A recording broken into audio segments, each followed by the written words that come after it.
Punong Barangay Pepito Lasquite. Palakpakan naman po natin. At sa lahat po ng mga barangay officials at barangay captains na nakikifiesta po ngayong gabi. Good evening sa inyo pong lahat, balikbayans, mga bisita. Magandang gabi po sa inyong lahat.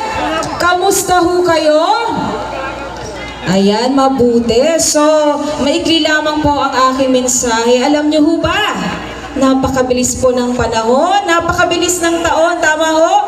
Parang kailan lamang po. Ngayon, as fiesta season na naman at ngayong gabi po ay pagsasama-sama na naman po natin muli.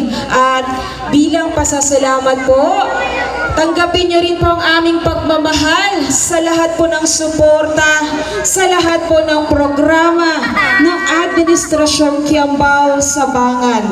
At amin din po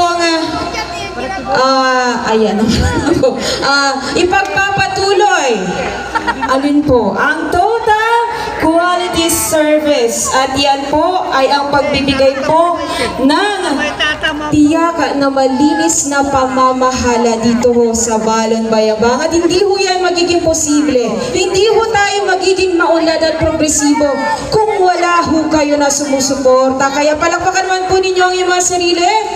Hindi ko na rin po hahabaan dahil alam ko ho, excited na ho tayong magsayawan. Pwede ho bang makisayaw mamaya? Sarap ko! So with that, muli ho, mula sa buong team,